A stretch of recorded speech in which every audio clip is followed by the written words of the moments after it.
वो शहर रीबिल्ड करण में तव्हांखे वॾो ज़मानो सो ही तमामु वॾो दुनिया जो सोशल अर्थक्वेक हुयो साउथ एशिया में ही जेको साने हो उन्हें सिंधी समाज इन सेंस में उनखे स्ट्रिक्टली वो एथनिक सिंधी नथो चवां असां सभु सिंध में रहूं था मां इन करे उनखे सिंधी समाज थो चवां जेको ॿोली जेको हुते ॻाल्हाए थो मूं लाइ उहो हिकु जहिड़ो बराबरि आहे त सिंध जो समाज जेको आहे उन में तव्हां उन सिंधी ॻाल्हाईंदड़ जे जेकर तव्हां अखि सां ॾिसो तव्हां हीअं सोचो त जेको वर्किंग क्लास हो कंहिं बि सोसाइटी जो धड़ जेको आहे माना ॻिची आहे पेर आहे हिकिड़ो वॾेरो मथे हो हेठि ग़रीब पोरियत आहे विच वारो धड़ हुनजो ग़ाइबु थी इन समाज खे सफ़र शुरू करणो वॾो क्राइसिस जो आहे कंहिं सोसाइटी लाइ त उनजो ऐं तव्हां मिडिल क्लास सां असां सभु इख़्तिलाफ़ करे सघूं था इतबाक करे सघूं था उन्हनि जो हिकिड़ी पंहिंजी ख़ासियत आहे सॼी दुनिया में हूंदी आहे पर उहो सोसाइटी जो ॻर उहो क्लास आहे ऐं उहो जेकर हिकदमि हिकु धक सां हलियो वञे त पोइ उन सोसाइटीअ खे वरी पेर झलण में ऐं उहो गैप भरण में एतिरो ज़मानो लॻी वेंदो जंहिंमां असां गुज़रिया आहियूं असां उन कर्ब खे उन अज़ाब खे फील कयो आहे त उन वक़्तु हाणे उहा स्टेटिस्टिक्स बि ॾेई सघे थी पर थियो छा सिंध जे ॿाहिराणियुनि जे मां पस मंज़र में ॻाल्हि करियां हिकिड़ो त उहो फ्यूडल क्लास हो जंहिंखे वधीक एम्पावर कयो हितां जी पॉलिटिक्स ऐं 47 खां अॻु खां एम्पावर्ड आहे ऐं 47 जी क़यादत बि उनखे मज़बूत कयो ऐं हिन ते असां कलाकनि जा कलाक ॻाल्हाए सघूं था त हिन स्टेट जे स्ट्रक्चर हुन एक्सप्लॉइटेटिव क्लास खे पहिरें ॾींहं खां पालियो ऐं मज़बूत कयो आहे यार उहा अंग्रेज़ जी लेगेसी कान्हे हुन अंग्रेज़ जी लेगेसी जा सभ खां वॾा चौकीदार असांजो ई स्ट्रक्चर त उनखे तव्हां लैंड रिफॉर्म बि न करणु ॾिना उनखे बि तव्हां एम्पावर कयो ऐं बाक़ी सॼी सिंध जी जेका ॿाहिराड़ी आहे उते का बि तव्हां इंडस्ट्रियलाइज़ेशन थियणु न ॾिनी त इहा डबल बाइंडिंग हिकिड़े पासे हू क्लास स्ट्रेंथ ऐं उनजी क्लचिस खे ब्रेक करण लाइ तव्हां अल्टरनेट सोसाइटी में ग्रो ई करणु मां हुनजी तव्हांखे अॼु जी स्टेटस थो ॿुधायां हिन वक़्तु पहिरें मां तव्हांखे ॿुधायां सिंध जे मजमूई तौरु ॾिसो मां इकोनॉमी ते जॾहिं अचां थो त मां चवां थो त सिंध जे कराची खां ॿाहिरि जी जेका बाक़ी सॼी सिंध आहे उन कराचीअ जे विच में हीउ जेको 150 किलोमीटरनि ते हैदराबाद आहे एक्चुअली 1.5 सदीअ जो फ़र्क़ु आहे हीउ ठटो जेको 100 किलोमीटर आहे इहो 1 सदीअ जो फ़र्क़ु आहे 100 किलोमीटर फ़र्क़ु न आहे छो त उहो पूरो इकोनॉमी जो स्ट्रक्चर असां ग्रो ई करणु न ॾिनो जेको बाक़ी सिंध खे ख़ासियती तौरु चेंज करियां ऐं कराचीअ खे ईअं स्ट्रीमलाइन करे छॾियां बाक़ी सिंध सां जो कराची और सिंध जो मुहावरो जाइ न वठी सघियां उहो स्ट्रक्चर में असां कयो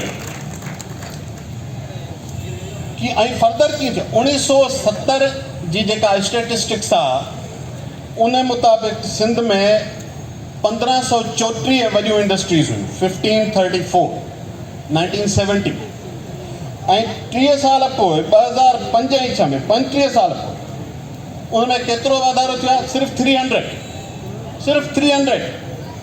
30 सालनि में सिर्फ़ु 300 वॾी इंडस्ट्री एड थी आहे ऐं उहा बि कराची में आहे हींअर बि जेका इंडस्ट्री जो हब आहे 65% सिंध जी वॾी इंडस्ट्री कराची में आहे 5% हैदराबाद में आहे बाक़ी सॼे सिंध जे अंदरि 30% मूंखे हुन में वॾी मैन्युफैक्चरिंग इंडस्ट्री नज़र नथी अचे तंहिंजे करे उहा जेका जैकबाबाद कश्मीर ऐं लाड़काणो ऐं दादू ऐं खैरपुर जा ज़िला आहिनि उन्हनि जे इन जे करे मां चवां थो त हीउ 200 किलोमीटर या 300 किलोमीटर न 1 किलोमीटर हिकु सदीअ जे वितीअ ते बीठो ऐं उहो क्लास आहे जंहिं सिंध खे रूल कयो आहे जेको बिल्कुलु होश हवास सां सोच सम्झ सां अकुल सां भरपूर कोशिशि करे थो त इंडस्ट्री बाक़ी सिंध में न पहुचे ऐं उहो मूंखे हिन सां का बि हमदर्दी कान्हे तो सिंधी थो ॻाल्हाए या इब्रानी थो ॻाल्हाए उहो सिंध जे ॿाहिराणियुनि खे हिन ग़ुलामीअ में रखणु घुरे थो तंहिंजे करे उहो तव्हांखे चवंदो त अचो त तव्हांखे ख़ैराती प्रोग्राम ॾियूं तव्हांखे 2000 महीनो घर वेठे ॾींदासीं इंडस्ट्री न लॻाइणु ॾींदासीं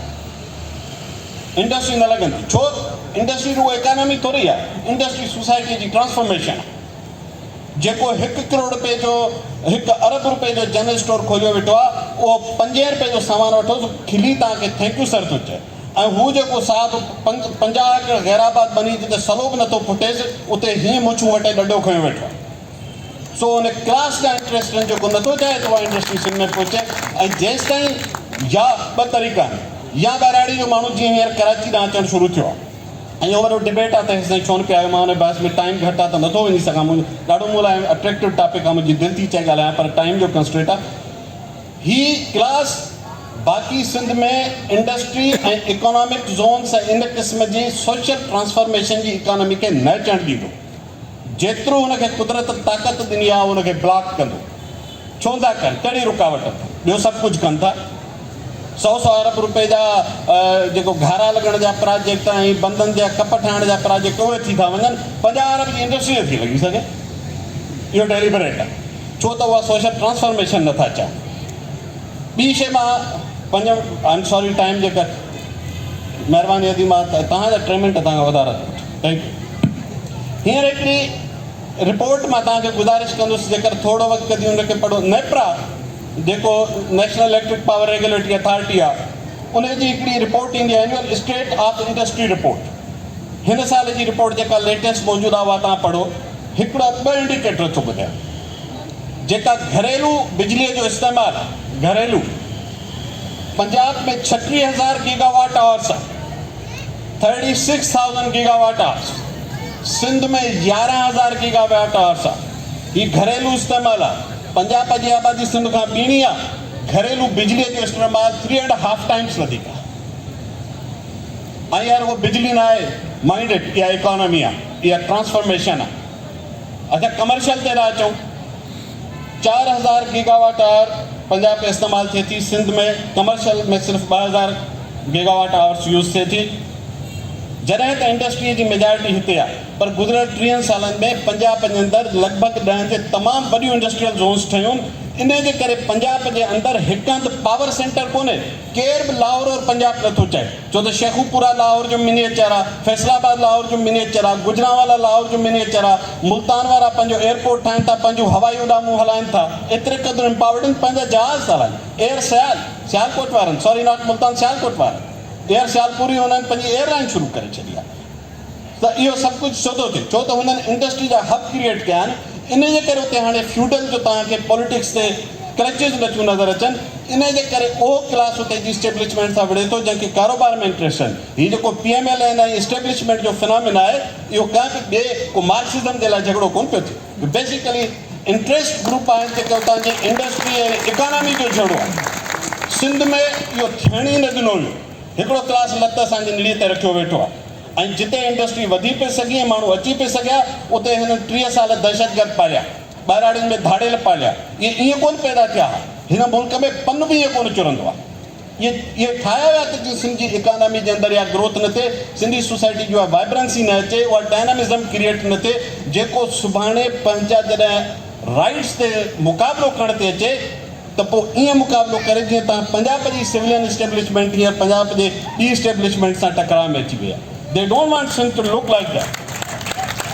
ऐं इन में असांजा सभु सिंध जो ई रूलिंग एलिट शामिल आहे। आई स्क्वायरली ब्लेम देम। डेलिबरेट था कनि। हीअ चाहिनि था त सिंधी ॼट रहनि, हीअ चाहिनि था त सिंधी हिननि जा ग़ुलाम रहनि, हीअ चाहिनि था त सिंधी हिननि जूं तगारियूं खणनि, मज़ूरियूं कनि, उते पोरियो कनि, इन्हनि खे 2,000 महीने ते ख़ैरात ॾियनि, इन्हनि खे ॿियो मुफ़्त जी इस्पताल वरी ठाहे ॾेई छॾियो, इंडस्ट्री न लॻाइण ॾींदा, इकोनॉमिक ज़ोन्स ठाहिण न ॾींदा। ऐं जेसि ताईं इहा शइ सिंध जे ॿाहिराणे में न वेंदी, सिंध जे ॿाहिराड़ी जी इकोनॉमिक ऐं सिंध जी सोशल कन्फिगरेशन चेंज न थींदी।